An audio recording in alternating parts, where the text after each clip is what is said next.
nós vamos ler esse texto aqui de Mateus 7, do 24 até o 27. Vamos ler? Se você desejar abrir ou se já tiver aberto, ótimo, mas se não, está aqui na frente também, você pode acompanhar aqui comigo, ok? A partir do 24, é um texto bastante conhecido, muito simples, ok?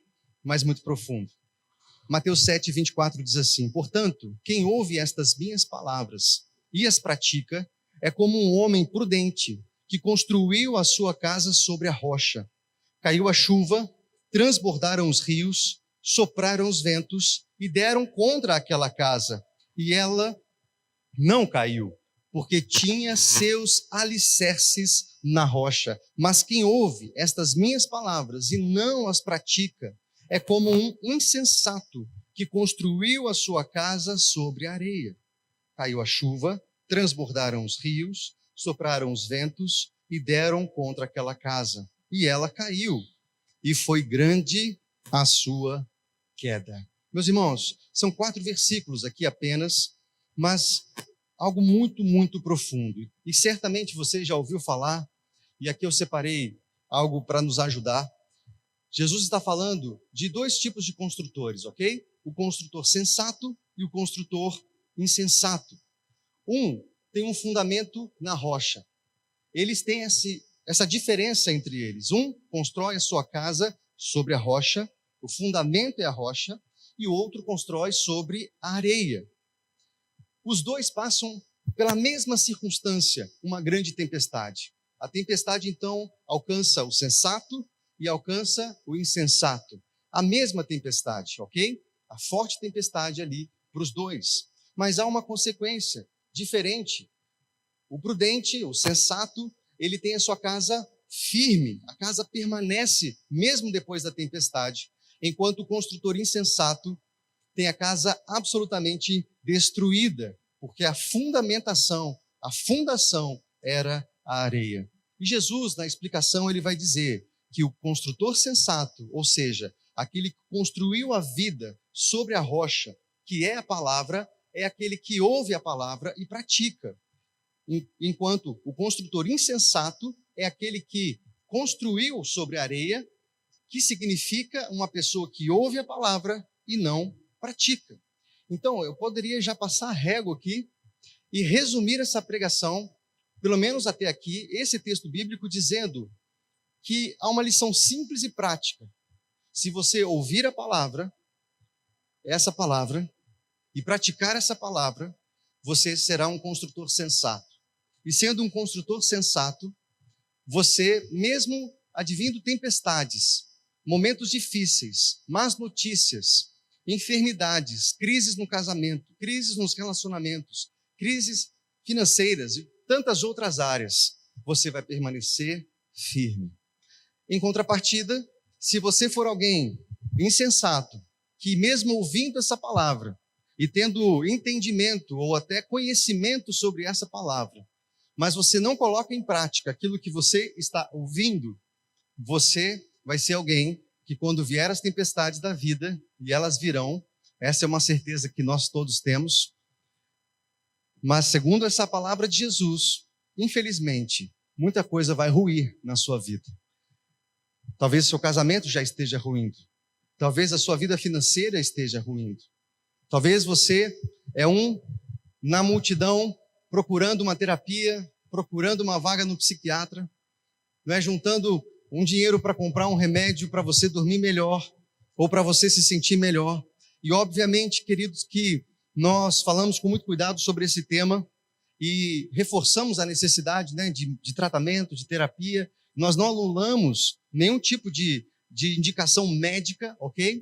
Mas, meus irmãos, nós vemos que em muitos momentos nós queremos tratar em clínicas e consultórios erros que nós tivemos em princípios, porque nós não ouvimos no sentido de obedecer a palavra que nós ouvimos todo domingo.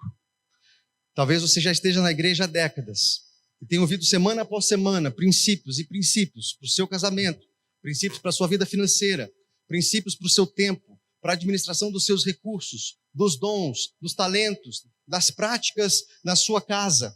Mas você tem feito as suas escolhas. E é por isso que muita coisa está desmoronando. É por isso que você percebe, quando olha para áreas da sua vida, que está um verdadeiro caos. Então, meus irmãos, é isso, ok? Então, vamos encerrar. Alguém tem alguma dúvida sobre isso? Está claro para todos? Se você tiver alguma dúvida aí, bota nos comentários. É meio isso, ok? Você ouve, obedece e tudo vai bem. Vai vir as tempestades e você vai ficar firme. Mas se você ouvir, mas não obedecer, a casa vai cair. A casa cai. É claro, meus irmãos, que por mais simples e prático pareça uma palavra como essa, ela é absolutamente profunda e complexa. E é por isso que eu não quero deixar mais complexo do que já é, mas eu queria fazer uma reflexão com você. Eu trouxe hoje cedo, e é fruto de algo que Deus já tem trabalhado no meu coração já faz um tempo.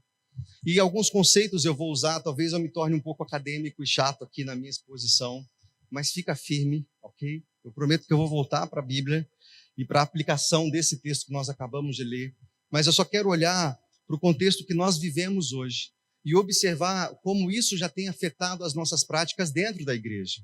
E se nós não tomarmos cuidado, o título daquela pregação vai resumir a minha prática religiosa. Uma religiosidade sem Deus, um cristianismo sem Jesus, um evangelho sem cruz. Uma religiosidade pautada nas minhas necessidades, pautada nos meus prazeres, onde eu não ouço aquilo que eu quero ouvir, eu procuro um outro lugar. Onde, se algo não me dá prazer, ou se eu não me sinto bem, eu vou para outro canto, porque, na verdade, o que nós queremos é idolatrar e cultuar um Deus que está dentro de nós, chamado ego, chamado nós mesmos. E muitas vezes o que nos traz a um ambiente religioso não é adoração ao Deus vivo, é adoração a esse Deus lá dentro. E se nós formos perguntar o que nos trouxe aqui nessa noite, e é claro que nós temos demandas, meus irmãos, mas em muitos momentos o que nos traz para ambientes religiosos são as nossas demandas. Senhor, eu preciso de restaurar no meu casamento, eu preciso de uma oportunidade de emprego, eu preciso que meus filhos voltem para casa, eu preciso de uma cura para as minhas emoções, eu preciso de uma cura para uma enfermidade. A gente, na verdade, precisa utilizar Deus para suprir demandas do Deus dentro de nós. E, queridos, isso é complexo demais. E já que é complexo, vamos deixar mais aí, brincadeira. Vou tentar simplificar. Mas aqui tem algumas palavras que eu gostaria que você prestasse atenção, e caso ainda não conheça, eu quero te ajudar a entender isso aqui. Existe uma palavra, e eu já falei isso para vocês há umas pregações atrás, sobre cosmovisão. O que é cosmovisão? É o conjunto de crenças e valores, conscientes ou inconscientes, que orientam o indivíduo ou a sociedade na interpretação de toda a realidade. Para resumir e simplificar, eu costumo dizer que cosmovisão é o óculos que você veste para enxergar a vida. E todos nós temos óculos, ok? Você tem um óculos imaginário aí, mesmo que você não tenha, né, necessidade de um ajuste de grau aí na sua vista, mas você tem um óculos que você coloca para enxergar as demandas da vida. E temos duas opções. Uma demanda bíblica, uma cosmovisão bíblica, uma referência que a Bíblia nos orienta, e uma referência secular, algo que o mundo está dizendo para nós. E, meus irmãos, você precisa parar e prestar muita atenção nesse ponto, porque isso vai determinar toda a sua prática religiosa. Porque se você não estiver vestindo o óculos do Evangelho, quando alguém falar para você assim, olha, abre a sua casa durante a semana para abrir uma célula, mas é um compromisso semanal, e você vai receber pessoas que você nem conhece, e elas vão sentar no seu sofá novo, e às vezes elas vão demorar para ir embora, né, negão? Ficamos lá um pouquinho mais além. E a Giva lá na casa da Sandra, esse povo não vai embora. Vocês ficam só no, como diz o seu Antônio, no tá, né? Mas dependendo do óculos que você coloca, isso não faz sentido, não é verdade? Se há uma percepção secular, a pessoa vai olhar para isso, você é doido, cara. Você precisa da sua privacidade. Esse negócio de ir na igreja é uma furada. Isso aí é para coisa de fanático, né? Não precisa levar tão a sério assim. Não precisa ter uma dedicação tão grande assim. Lá no serviço da lei, posso falar isso, né? Será que tem alguém do seu trabalho assistindo? Não vou falar. Não, mas eu posso sim. Não é nada grave. é que ela é tão crente, né? Uma menina tão joia, uma discípula de Jesus, que muitas vezes os colegas de trabalho falam que ela tem um outro emprego, né? Que é na igreja. Poxa, tem demandas do trabalho e tem demandas da igreja. Imagino ela lá pensando no serviço, né? Em algumas coisas para resolver por aqui também. Mas dependendo do óculos, da cosmovisão, isso não faz sentido nenhum.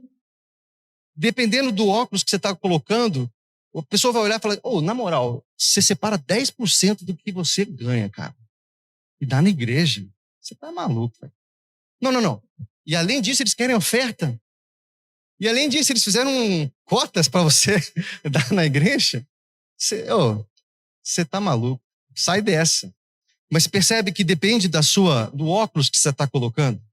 E se nós não vestimos a percepção correta, tivemos a cosmovisão certa, meus irmãos, aquilo que o evangelho exige de mim e de você nunca vai fazer sentido. E esse é o problema. Porque temos uma outra palavrinha, que é essa aqui, ó. A secularização. Ou secularismo. O que significa isso? É um modo de vida e de pensamento que é seguido sem referência a Deus ou à religião. É uma cosmovisão e um estilo de vida que se inclina para o profano mais do que para o sagrado, para o natural mais do que o sobrenatural.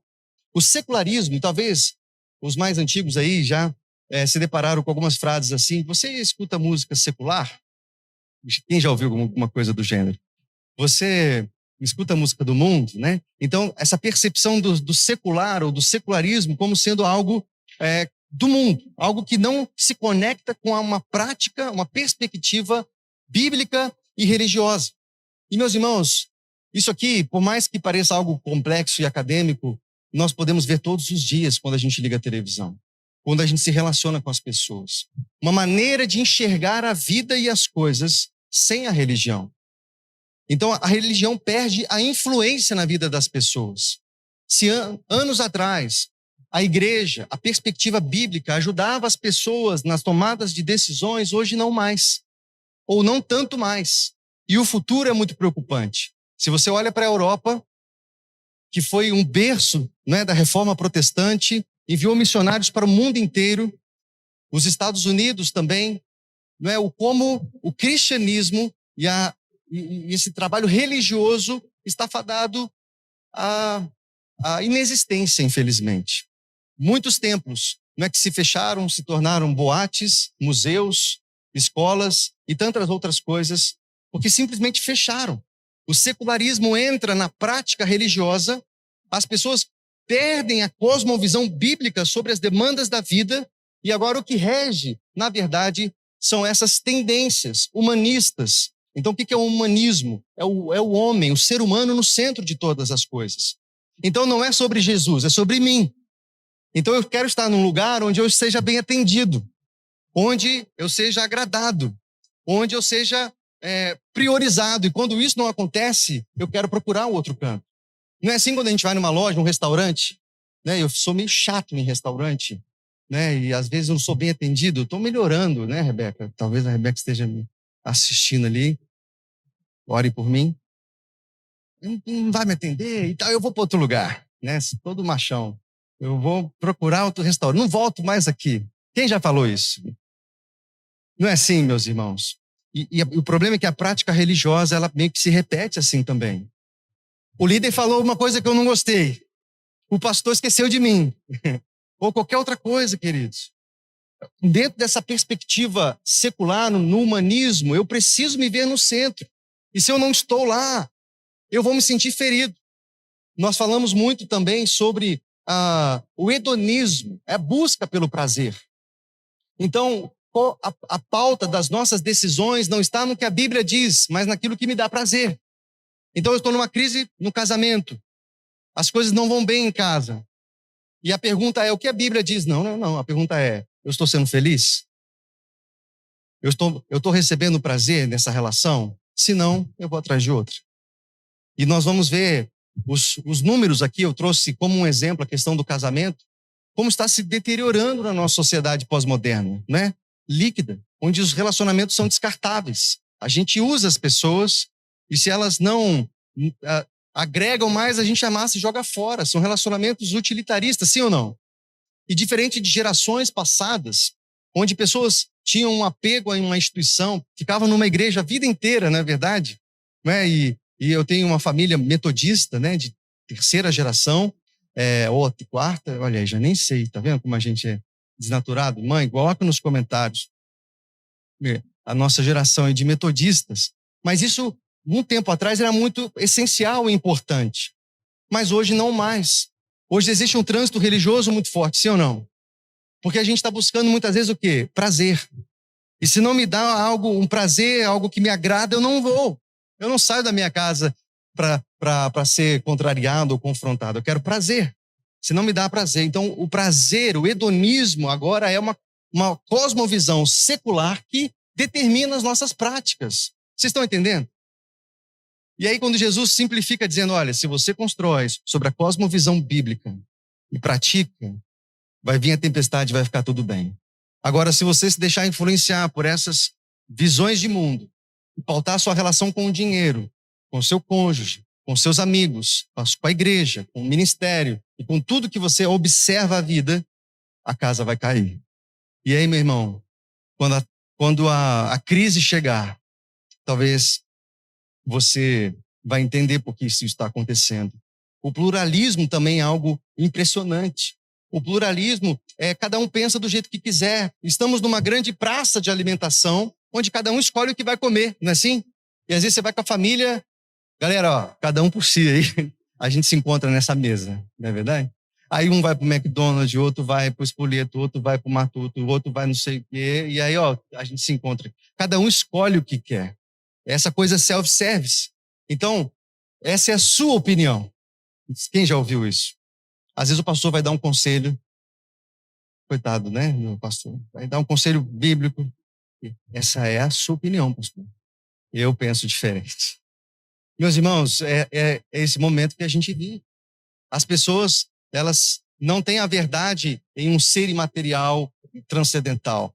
Está dentro delas. Elas são o centro, elas são a verdade, elas são o parâmetro, elas são a referência. E isso é perigoso demais, meus irmãos. Isso é muito perigoso.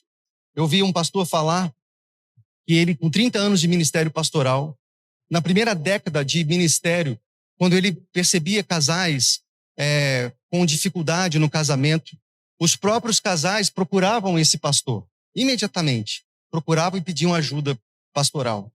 E ele começava a trabalhar e cuidar e orientar aquelas pessoas.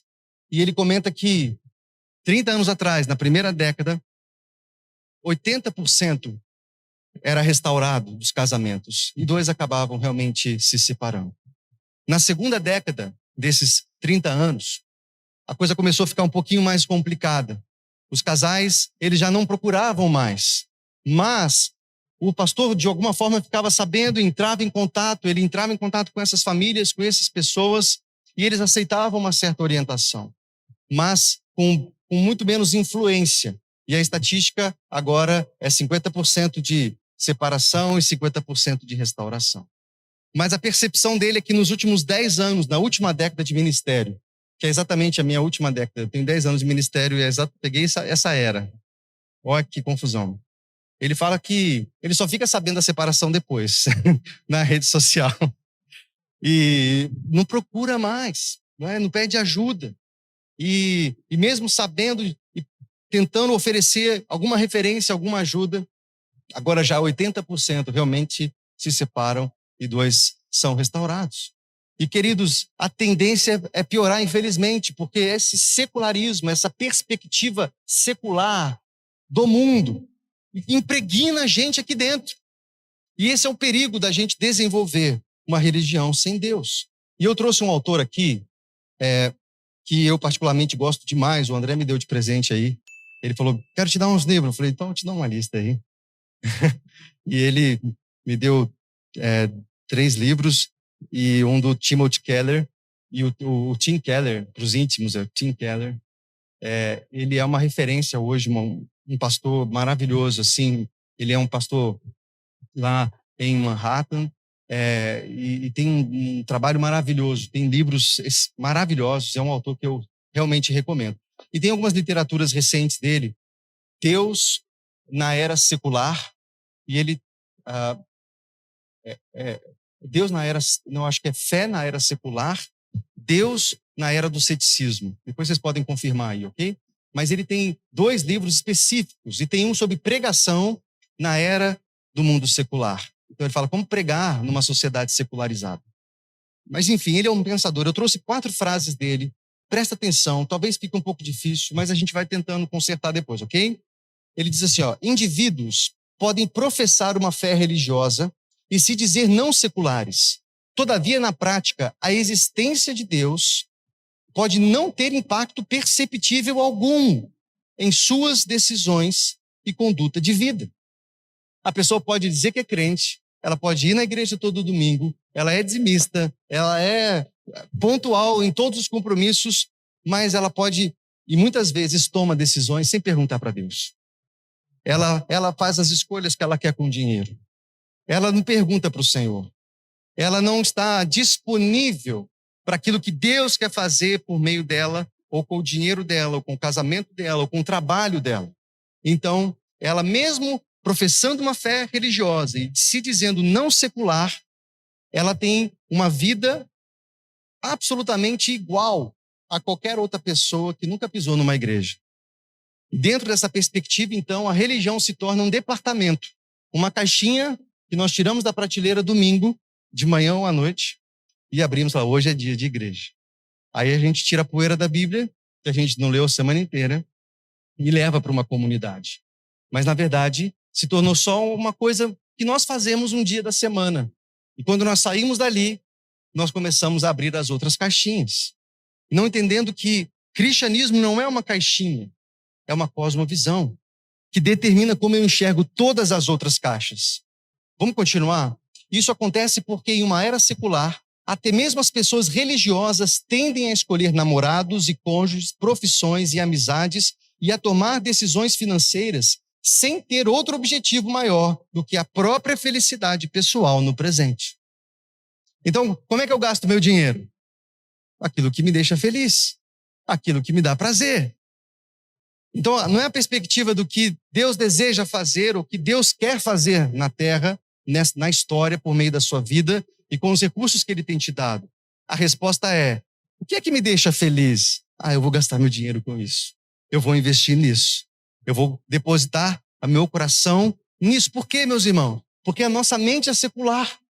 Nós já estamos mergulhados no hedonismo, numa busca por prazer, numa busca por felicidade, muitas vezes externa, longe daquilo que a Bíblia está dizendo, que Ele é a fonte de vida e vida abundante. E quando Ele diz, quando você perde a sua vida e entrega para mim, você para de fazer escolhas, morre para você mesmo e deixa que eu faça escolhas, eu dirijo a sua vida, aí tudo que você construir vai permanecer firme, seja qualquer que seja a tempestade que venha. Por que tantas vezes nós enfrentamos crises e desmoronamos, meus irmãos?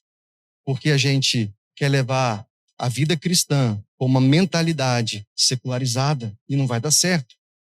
Eu não li hoje cedo, pulei esse slide sem querer, mas vou ler agora à noite. Sacrificar a paz e a riqueza pessoal em favor de causas transcendentes se torna algo raro, mesmo entre quem afirma crer em valores absolutos e na eternidade. Mesmo que você não seja uma pessoa secular, a era secular consegue esgarçar a fé até ela ser vista com apenas mais uma opção na vida, ao lado do emprego, da diversão, dos hobbies, da política, e não como uma estrutura abrangente que determina todas as suas escolhas da vida. É o que eu falei, é uma caixinha ao lado do seu trabalho, ao lado da diversão, do emprego. É a igreja, hoje é dia da igreja, vamos lá. Então, se torna simplesmente isso, um acessório na nossa vida. Se torna simplesmente um lugar onde nós frequentamos e vamos. E quando algo não faz sentido para nós, e quando trabalha essa questão financeira, é algo que isso fica muito claro, né? Nós percebemos que o nosso coração está em outro lugar. Mas quem nós estamos querendo enganar, queridos? Quem nós estamos querendo enganar? Porque os números não mentem para nós. Olha os números do casamento no Brasil. 1/3 dos casamentos acabam em divórcio no Brasil. 1/3 dos casamentos. Entre 1984 e 2016, o número de divórcios aumentou 269%. 13 anos é o tempo médio de duração do casamento. Isso porque os antigos ainda estão segurando a estatística. Os antigos ainda estão segurando a estatística. Porque se fizer um recorte em gerações mais recentes, certamente o número é muito menor, né? Então, o que está acontecendo com a gente, meus irmãos? O que está acontecendo se o Brasil é cada vez mais evangélico e os números aumentam dessa forma? Se a corrupção aumenta, né? Se a violência aumenta, se o suicídio aumenta, se as crises emocionais aumentam, se cada vez mais nós enfrentamos esses problemas na comunidade, não é? E como nós percebemos o aumento do interesse, não é, por tratamento medicamentoso, por tratamento psiquiátrico ou tratamento psicológico. E mais uma vez eu quero dizer que isso é importante sim, mas muitas vezes, meus irmãos, nós precisamos tomar cuidado, porque você vai receber orientações de um psicólogo, não sendo um cristão, de uma percepção, uma cosmovisão cristã, totalmente diferente e secular. E talvez você receba uma percepção de vida que é contrária àquilo que você crê. Você percebe como isso é perigoso, querido? Seus filhos estão indo em psicólogos, você conhece esse psicólogo? Você conhece os médicos que eles estão se submetendo? As pessoas que eles estão recebendo orientação? Quem você está procurando orientação? E eu digo que isso realmente é importante, mas, meus irmãos, eu choro, porque eu vejo pessoas literalmente se perdendo do nosso convívio por receberem percepções seculares e terem sua vida distante do Evangelho, distante da vontade de Deus. E a fatura vai chegar. E aí, quando eu falei das crianças aqui no altar, a nossa responsabilidade como pais na educação dos adolescentes, das crianças e dessa percepção, queridos. Porque eu falei que ia falar menos de 50 minutos, sei lá quanto tempo eu já falei aqui, meia hora. Por semana, o que isso adianta? Se a gente está conectado 24 horas, meu irmão, e recebendo todo tipo de bombardeio de princípios que não são cristãos, e seus filhos no TikTok e no Instagram, nas redes sociais e na escola e no ambiente, na internet. Meus irmãos, isso não é nada.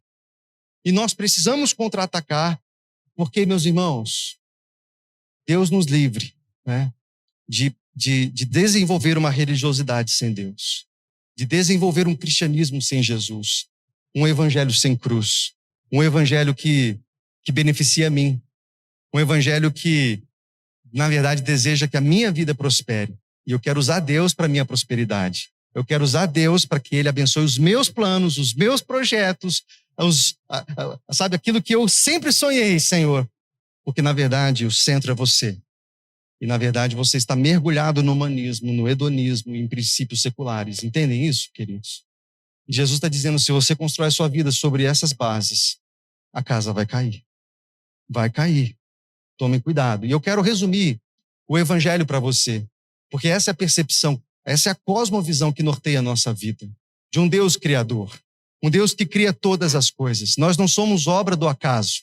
Em outras óticas, né, em outras perspectivas e cosmovisões, eles vão dizer, não, houve uma grande explosão e você é uma ameba que deu certo. Durante milhares e milhares de anos, você vai sendo evoluído até tornar o que você se tornou hoje. São perspectivas. Mas, meus irmãos, de acordo com essa percepção bíblica que nós cremos, Deus cria todas as coisas perfeitas. Ele cria com um princípio, com um objetivo, para o louvor da glória dele, para a intimidade, para uma relação pessoal com o homem. Mas houve um problema no caminho, a queda. O pecado trouxe ruptura, trouxe caos, trouxe distanciamento, trouxe aquilo que nós vivemos hoje na nossa vida, a depressão, a enfermidade. Nós percebemos as crises, os dilemas.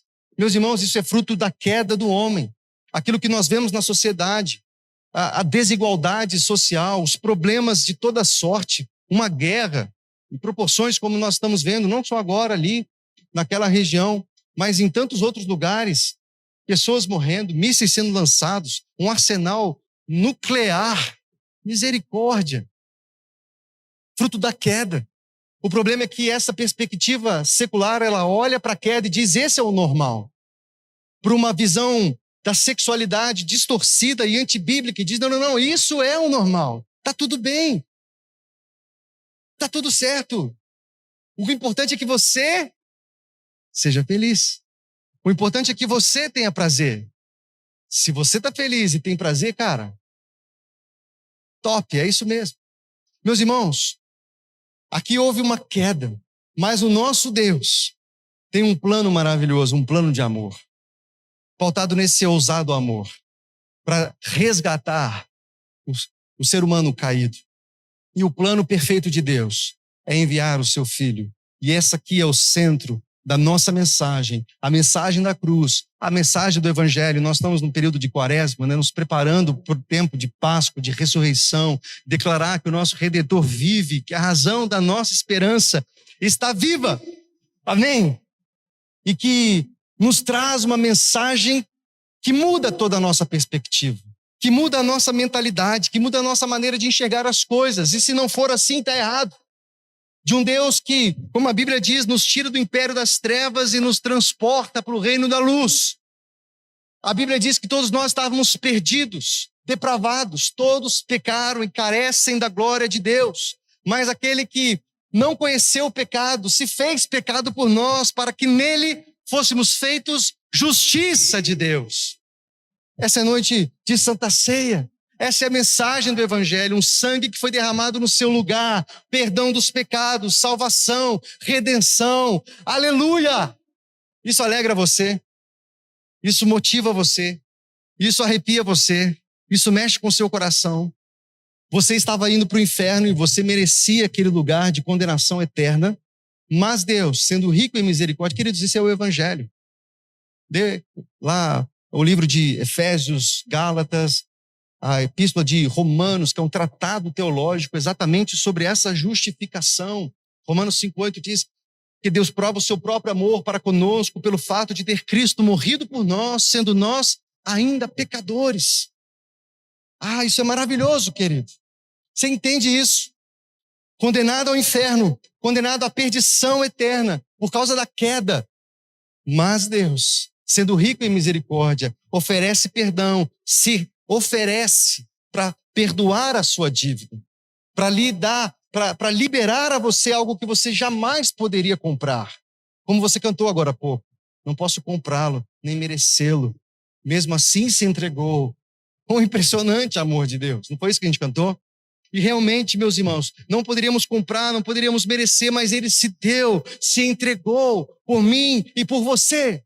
Agora, qual é o problema? O problema é que a gente já se tornou lugar comum para nós. E talvez você ouve algo assim, que você foi amado, que a graça te alcança, que há salvação a você. E você diz, obrigado, Jesus, eu nem sabia que eu era tão pecador assim. Para mim, pecador mesmo é os caras lá do presídio, né? E eles lá merecem mesmo pagar. Os políticos corruptos, né? O pessoal lá que está naquele ambiente de baixo meretrício, eles sim merecem, eles são pecadores. Eu não, estou na igreja desde que eu nasci. Eu fui batizado criança, né? Tem foto, eu e minha irmã gêmea sendo batizado, mó bonitinho ali. Cresci na igreja, nunca saí da igreja. E como nós precisamos, meus irmãos, perceber o tamanho da nossa dívida que foi perdoada. Se a gente não perceber isso, essa mensagem não faz sentido. E se não faz sentido, nós somos adeptos a outras mentalidades, adeptos a outras correntes. Eu quero citar só uma ilustração para você que eu ouvi uma vez, citei hoje cedo também, de alguém que está em casa. Talvez imagina você em casa e de repente toca a sua campainha e chamam você. Quem está lá é o açougueiro do açougue da esquina. E aí ele chama você e diz, olha, eu quero dizer para você que você tinha uma dívida comigo lá no açougue. Você estava devendo um certo valor, uma certa quantia, e estou aqui para dizer isso a você. Talvez você olhe e diga, não, eu nunca fui do seu açougue, eu nem sei onde é que é seu açougue. Eu nunca fiz dívida lá. E aí a pessoa diz, não, você não só tinha uma dívida, mas eu estou aqui para dizer que essa dívida está perdoada. Tudo bem, não precisa ir mais lá, eu perdoo o que você estava devendo para mim. E talvez você olhe para essa pessoa e diga, olha, obrigado aí. Eu não sabia que eu tinha essa dívida, nem sabia que tinha um açougue ali e tal, mas já que você me perdoou, valeu. Inclusive, domingo eu faço um churrasco em casa e vou passar lá, compro uma carninha e trago aí para eu fazer um churrasco na minha família, ok? Ah, beleza, então tá bom. Meus irmãos, isso se parece muito com a gente. Quantas vezes nós ouvimos uma mensagem de uma dívida que foi perdoada? E a gente fala assim, Jesus, obrigado. Valeu aí, eu nem sabia que eu era tão ruim assim, né? Mas já que você me perdoou, valeu. Aliás, domingo eu vou lá na igreja e tal. Se pedirem para eu levantar a mão, eu levanto e tal, né? Se o pastor ficar falando amém, aí eu falo amém e tal. Tá tudo bem. Sem perceber o que aconteceu, queridos. Nós precisamos de uma revelação. Negão, se você tivesse pegado R$10 meu emprestado e eu falasse, não, mano, não precisa pagar mais não. R$10, suave. De boa. O que você falaria para mim? Ô, pastor, valeu aí, viu? Obrigado. Agora, se fosse uma dívida de R$1.000, negão, de boa, viu? Não precisa pagar não, R$1.000, deixa comigo. Você agora já tem uma reação um pouco melhorzinha, né? Ô, pastor Dom, valeu aí e tal, se precisar trocar umas lâmpadas lá na igreja, conta comigo e tal. Agora, se é uma dívida impagável, sei lá, quem está nos bancos aí, né? O Banco Santander aí, 300% aí, entrou no cheque especial, né? Vamos supor que você está me devendo, sei lá, 300 milhões. É só com o banco mesmo, né, gente? Misericórdia. Então, cuidado aí com o banco, viu, gente? E eu falo assim, na moral, de boa, 300 milhões, não preocupa não. Tá pago, tá perdoado. Qual que é a sua reação comigo, cara? Mano, você ia pular no meu pescoço, sim ou não? Ai. Mas a nossa reação vai ser extravagante. Cara, eu jamais ia pagar um negócio desse. Se você me perdoou, obrigado. Jesus, quando olha uma mulher extravagante na adoração, né, ele vai explicar que a oferta dela em quebrar um vaso caro, em chorar e lavar os pés sujos de Jesus com as lágrimas, e enxugar com os cabelos, ele diz, olha, isso está acontecendo porque quem foi muito perdoado, muito ama. E quem é pouco perdoado, pouco ama. E muitas vezes nossa relação com Deus é fria. A gente pouco ama, a gente pouco se entrega pela nossa pouca percepção do perdão que nós fomos perdoados e da dívida que ele rasgou na cruz. Mas nesse período de quaresma, meu irmão, é um excelente momento para a gente se aproximar da cruz e entender o que aconteceu ali e nos render completamente. Porque quando você entende que você foi resgatado e não merecia, você recebeu redenção, salvação, restauração, e agora você não só é salvo, mas como você é colocado na mesa, e ele diz, tudo que é meu é seu, você agora é filho. Entra no gozo, vem herdar o que é seu desde a fundação da terra. Ah, querido, não tem evangelho, não tem mensagem, não tem notícia mais maravilhosa do que essa. E aí a gente coloca esse óculos do evangelho e começa a enxergar tudo diferente. Se eu me relacionava com a minha esposa de um jeito, agora eu vou relacionar de outro. Ele me salvou. Se eu me relacionava com o meu dinheiro de um jeito, do jeito que eu queria, todo estabanado, todo voltado para mim e para as minhas necessidades, para os meus prazeres, agora mudou tudo. Agora eu preciso ser diferente, sim ou não? Se eu falava coisas no trânsito, quando alguém me fechava, né? Ou quando alguma coisa acontecia comigo, ou se eu tinha vícios, ou se eu tinha situações que me prendiam na escravidão do pecado, agora algo aconteceu comigo e agora eu preciso ter uma nova perspectiva, eu não posso olhar para isso mais como uma coisa normal. Você entende, querido? Qual é o problema? Muitas vezes nós frequentamos igreja, nós sabemos sobre essa mensagem, mas nós não temos uma cosmovisão que nos mostra que isso é errado. E a gente continua no erro. A gente continua tentando, achando que podemos enganar a Deus. Agora, quando nós entendemos que nós temos uma missão, meu irmão, Talvez você esteja mais entusiasmado em servir num ministério na igreja local. Talvez você vai chiar menos quando o pastor te der uma missão, ou quando um discípulo, alguém da sua célula precisar de ajuda e você tiver realmente que ajudar. Porque você entendeu que agora a sua vida não é uma obra do acaso. Você não é uma coincidência cósmica. Você é alguém pensado por Deus, sonhado pelo Senhor, com um propósito eterno, com uma vocação de servi-lo na história, colhendo na eternidade os frutos daquilo que você está fazendo aqui. E aí você vai olhar para o seu trabalho e vai entender que Deus te colocou ali não para você enriquecer, ou para você ser mais famoso, ou para você ser promovido. Deus te colocou ali para sinalizar o reino dele. E os recursos que você recebe, agora você tem um dono, e agora você deposita isso no reino. Queridos, nós precisamos entender que a fé cristã não é uma religião. A fé cristã é uma cosmovisão, uma maneira de enxergar tudo. Qual é o problema? Pessoas que estão dentro da igreja, mas elas fazem o que elas querem lá fora. Elas não querem enxergar o que a Bíblia fala, com o óculos do evangelho. Então ela se relaciona no casamento como ela quer, ela se relaciona no namoro como ela quer, ela toma as decisões conforme ela quer. Porque, na verdade, ela acha que a igreja, a religião, a fé cristã é um departamento, uma caixinha que ela só abre domingo. E depois ela fecha e vai viver a vida dela do jeito que ela quiser. Eu vou tentar cumprir minha promessa a vocês, tá? Vamos encerrar. Mas, meus irmãos, se a gente entender isso aqui, a gente vai responder essas perguntas de uma forma diferente. Qual é a origem do mundo? Você sabe? Conforme essa cosmovisão, a origem do mundo. O que é o ser humano? Dependendo da cosmovisão, você tem uma resposta. E por que muitos cristãos têm uma resposta secular sobre essas perguntas? Não por falta de informação, mas por falta de conversão. E, queridos, essa é uma boa frase aí para anotar. O que falta para a igreja, querido, não é informação. O que falta para a igreja não é conteúdo. Porque a gente está aqui todo domingo falando. Você liga seu YouTube e tem muita gente lá falando. E são mensagens e mais mensagens. Meu irmão, o que falta para você não é conhecimento. O que falta para você é conversão, é metanoia, é perceber que essa perspectiva ou muda tudo na sua vida ou não muda nada.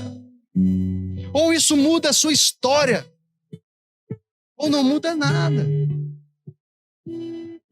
Ou isso muda a maneira como a gente entende o nosso propósito na vida. O seu propósito não é ficar famoso. O seu propósito não é ganhar dinheiro, não é comprar casas. O seu propósito, e talvez Deus te leve para esse lugar, mas não com esse fim, mas como um meio para você cumprir o propósito de glorificá-lo na história, de sinalizar o nome dele, levar pessoas para perto dele.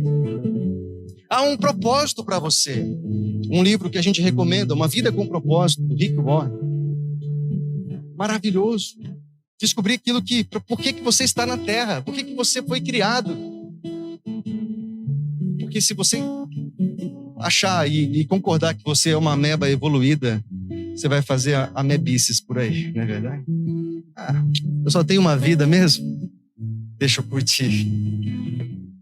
Como discernir o que é certo e o que é errado? Se essa for a sua baliza, meu irmão, você precisa conhecê-lo. Se ela não for o certo e errado para você, é o que te dá prazer. Isso é certo? É certo se me der prazer. Se não me der prazer, é errado. Você é o seu parâmetro. Você é a sua referência. Qual é o papel da família? Por que você formou uma família? Qual é o propósito disso? Qual é o propósito dos seus filhos? Do seu cônjuge? Se não tiver mais legal para você, você solta, você vai para outra aventura. O que contaram para você? O que a Bíblia diz sobre isso? Qual é o papel e o lugar do trabalho? Por que você acorda, vai acordar amanhã, segunda-feira, e vai para o seu serviço? Por que você tem um subsídio? Você tem um prolabore, você tem um salário? Por que isso cai na sua conta? Para você realizar os seus sonhos. Porque Jesus diz para você: morra para os seus sonhos, negue-se a si mesmo, tome sua cruz e siga. E quando você entregar a sua vida, aí você vai encontrá-la. Enquanto você quiser ganhar a vida, você vai perder. Mas quando você semeá-la, você vai colher abundantemente. É estranho porque Jesus está dizendo que eu preciso entregar a minha vida e perder a minha vida, mas na verdade tantas vezes eu fui na igreja para pedir para Deus abençoar os meus sonhos e a minha vida, e não para entregar a minha vida. E é por isso que a gente precisa entender esse negócio, meus irmãos. E aí eu volto. A última pergunta que está aí é: o que fazer diante de uma crise conjugal? Se a minha cosmovisão fosse secular, é tchau. E a catraca gira. Eu quero te mostrar esse quadro novamente, do construtor sensato e do construtor insensato. É uma lição simples e prática, mas ela é profunda. É simples porque, meu irmão, Jesus está dizendo: você quer ser sólido no seu casamento, você quer ser sólido nos seus relacionamentos, nas suas emoções, constrói a sua vida sobre a cosmovisão do Evangelho. Porque se você negociar isso, meu irmão, vai desmoronar. E as perguntas que eu tenho a fazer para você são essas aqui. E aqui sim, meus irmãos, nós vamos orar agora. Eu quero convidar você que está na sua casa também, você que está aqui, a realmente dedicar esse momento para reflexão e conversão. Primeira pergunta: qual é a cosmovisão que está orientando a sua vida, meu irmão? Qual é o óculos que você está usando para nortear a sua história? Segunda pergunta: quais áreas de sua vida precisam ser redimensionadas a partir da cosmovisão bíblica? Será que você precisa de uma perspectiva diferente para o seu casamento dar certo? Porque enquanto você estiver tentando ser feliz no casamento, o seu casamento vai ruir. Quando você perceber que é em relação ao outro, e você se entregar e renunciar, e o outro fazendo o mesmo, é que as coisas vão dar certo. Enquanto você quiser fazer do seu jeito, em contrapartida aquilo que o outro quer, meu irmão, isso não vai dar certo nunca. Qual área da sua vida você realmente precisa redimensionar com base na cosmovisão do Senhor? E por último, o que você pode e deve fazer para resgatar e nutrir uma cosmovisão bíblica em sua vida e na sua família? E aqui eu falo aos pais principalmente. Abram os olhos, meus irmãos. O que você pode fazer para pregar essa palavra na sua casa, nos seus filhos? Ou você está deixando o Netflix fazer isso? Ou você está deixando o YouTube fazer isso? Ou você está deixando a escola fazer isso? O que você realmente pode fazer, se comprometer para reunir sua família e dizer: olha, nós vamos levar isso a sério, porque eu quero, quando a tempestade vier, permanecer firme. E nós precisamos crescer, nós precisamos aprender, nós precisamos nos arrepender, nós precisamos procurar ajuda, nós precisamos parar de tampar o sol com a peneira, nós precisamos parar de botar a sujeira para debaixo do tapete e dizer: ninguém está vendo, está tudo bem, e começar a abrir o nosso coração diante do Senhor. Vamos ficar em pé, meus irmãos. Eu queria convidar você a se preparar para esse momento de Santa Ceia, com base naquilo que você ouviu aqui nessa noite. Quem está norteando a sua vida é você mesmo? Qual é o seu padrão? É aquilo que te faz feliz? É aquilo que te dá prazer? Qual é a sua relação no ministério? Você acha que servir a Deus é coisa para careta, fora de moda, que não faz sentido? E você olha para práticas cristãs e não vê mais sentido nelas. Uma entrega absoluta, uma vida financeira rendida, organizada. O seu casamento, a sua profissão. Talvez você frustrado no lugar onde você está. Não entendeu ainda qual é o propósito de Deus para você, mas eu quero que você entenda nessa noite, meu irmão, há um sonho de Deus para a sua vida. Você não é obra do acaso. Você não está aqui por acaso. Você não é obra de uma explosão cósmica. Você é obra da mão perfeita de Deus. Você foi resgatado por Ele. Você já entendeu isso? O tamanho da sua dívida que foi perdoada. E qual é a sua resposta a isso? Aí, valeu, viu? Obrigado. Ou você agora se joga e diz: Senhor, eu me entrego a Ti. O Senhor me comprou. Eu merecia o inferno. Mas o Senhor não só me leva para um lugar, para a eternidade contigo, mas me coloca na mesa e diz que eu sou seu filho, que eu sou parte da família, que o Senhor me ama, que o Senhor deseja me restaurar. Reconstrói a minha história, Senhor. A minha vida é tua, meu coração te pertence, minhas finanças estão diante de ti, porque tudo que eu tenho, o meu fôlego de vida vem do Senhor. Se a sua graça não se renovar sobre mim, a sua misericórdia não se renovar sobre mim, eu nem posso respirar, Senhor. Mas se eu estou aqui nessa noite, eu declaro que é por causa do Senhor e eu me entrego a ti, eu me rendo a ti. Eu quero edificar a minha vida sobre a rocha. Eu quero construir a minha história sobre a tua palavra. Muda a minha vida, Senhor. Muda a minha mente.